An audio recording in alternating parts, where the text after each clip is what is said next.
Bonjour à tous. Aujourd'hui, cap sur les profondeurs pour découvrir le Barracuda, le nouveau sous-marin nucléaire d'attaque français. Imaginez un prédateur silencieux, capable de rester invisible pendant des mois. C'est le Barracuda. Plus grand, plus discret, plus puissant, il marque une avancée majeure pour la Marine nationale. Son rôle, protéger les intérêts français partout dans le monde. Le programme Barracuda a été lancé pour remplacer les anciens sous-marins Rubis, devenus obsolètes. Il incarne des années de recherche et d'innovation, mobilisant des milliers d'ingénieurs. L'objectif, doter la France d'un outil de défense de premier ordre pour les décennies à venir. Contrairement aux SNLE, il ne lance pas de missiles nucléaires balistiques.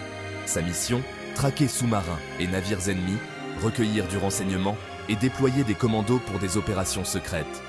Véritable couteau suisse, il s'adapte à toutes les situations stratégiques. Le premier de la série, le Suffren, a été mis à l'eau en 2019 et est opérationnel depuis 2022. Sa construction est un défi industriel que peu de pays maîtrisent. 6 Barracuda formeront une flotte redoutable, chacun portant le nom d'un grand marin français. Ensemble, ils révolutionnent la force sous-marine française. C'est bien plus qu'un simple sous-marin. C'est la nouvelle pointe de la lance de la Marine nationale. Prêt à plonger plus loin dans cette révolution technologique? Pour comprendre l'importance du Barracuda, revenons sur la classe Rubis. Mis en service dans les années 1980, ces sous-marins étaient alors les plus petits nucléaires d'attaque du monde, agiles et efficaces. Mais la technologie évolue, et les menaces aussi. Les Rubis devenaient bruyants, et leur système d'armes obsolète. Le silence est vital pour un sous-marin. Détecté, il devient vulnérable. Modernisé sans cesse à ses limites, il fallait repartir de zéro. En 2006, la France lance le projet Barracuda. Objectif, surpasser le Rubis dans tous les domaines. Plus silencieux, plus rapide, mieux armé et surtout polyvalent. Naval Group et le CEA ont conçu un sous-marin capable de rivaliser avec les meilleurs mondiaux comme les Virginia américains. Le Barracuda devait aussi pouvoir frapper à terre avec des missiles de croisière et déployer des commandos. Ce remplacement n'est pas qu'une modernisation, c'est une transformation totale des capacités sous-marines françaises. Désormais, la France dispose d'un outil adapté aux défis du XXIe siècle. Le Barracuda redéfinit la puissance et la flexibilité de la Marine nationale. Il ouvre la voie à une nouvelle ère de supériorité sous-marine. Passons à la naissance de ce géant des mers. Construire un Barracuda, c'est assembler un puzzle géant de haute précision à Cherbourg. Chaque sous-marin compte des centaines de milliers de pièces. Tout doit s'imbriquer au millimètre près. La moindre erreur peut être fatale à grande profondeur. Il faut près de 10 ans pour construire un Barracuda, section par section. Les virolles, ces énormes cylindres d'acier, sont équipés puis assemblés pour former le corps du sous-marin. La coque, conçue pour résister à une pression extrême, utilise un acier spécial, secret de défense. Les soudures sont contrôlées par rayons X pour garantir la sécurité de l'équipage. L'intégration du réacteur nucléaire, cœur du sous-marin, est une opération millimétrée. Des milliers de kilomètres de câbles et de tuyaux sont ensuite installés. Quand tout est prêt, le sous-marin touche l'eau pour la première fois, un moment d'émotion pour tous les ouvriers. Le Barracuda quitte la terre ferme, prêt à dominer les océans. Cette prouesse industrielle place la France parmi les rares nations capables de tels exploits. Mais qu'est-ce qui rend ce sous-marin si innovant? Découvrons ses technologies de pointe. Le Barracuda, c'est la discrétion avant tout. Sa propulsion pump-jet, une turbine carénée, le rend bien plus silencieux qu'une hélice classique. Tous les équipements bruyants sont montés sur des supports anti-vibration. Résultat, il est presque indétectable, plus silencieux qu'une crevette. Son système de combat centralise toutes les données des sonars et capteurs affichés sur de grands écrans tactiles. Le Barracuda n'a plus de périscope classique, mais un mât optronique avec caméra HD et infrarouge. Ce mât n'a pas besoin de traverser la coque, renforçant la solidité et libérant de l'espace. Les images sont partagées instantanément avec tout l'équipage. Côté armement, il peut emporter jusqu'à 20 armes, dont la torpille lourde F-21. Mais la vraie nouveauté, c'est le missile de croisière navale MDCN. Il frappe à plus de 1000 km en plongée avec une précision redoutable. Cette capacité de frappe stratégique change la donne pour la France. Le Barracuda devient un outil de dissuasion et d'action sans égal. Il combine furtivité, puissance de feu et intelligence embarquée. Un concentré de technologie au service de la souveraineté nationale. Mais comment fonctionne son cœur atomique? Au centre du Barracuda, un réacteur nucléaire révolutionne son endurance.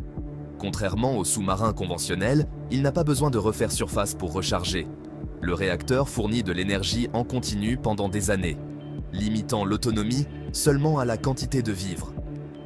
La fission nucléaire chauffe de l'eau, produisant de la vapeur qui fait tourner turbines et alternateurs. Le Barracuda devient ainsi une centrale électrique miniature, compacte et sûre. Il peut parcourir des dizaines de milliers de kilomètres sans refaire surface, restant invisible et prêt à agir. La sécurité est maximale. Le réacteur est blindé, surveillé par des spécialistes hautement formés. De nombreux systèmes automatiques préviennent tout incident.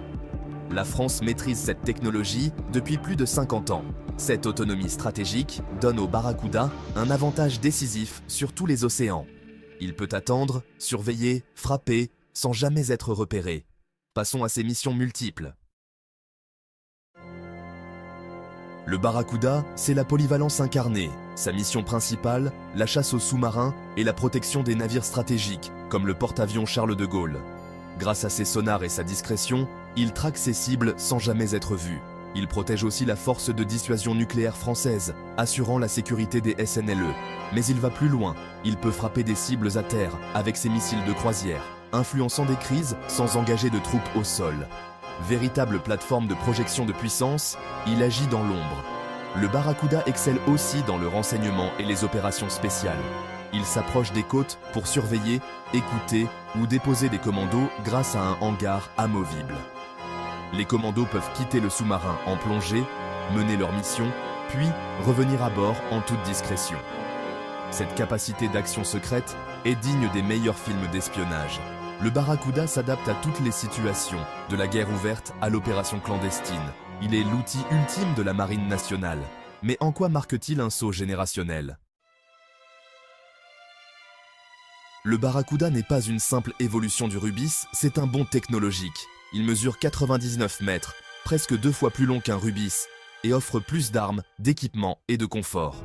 Sa signature acoustique est 10 fois plus faible, le rendant quasi indétectable. La propulsion pump-jet et la suspension des équipements sur plots élastiques font toute la différence.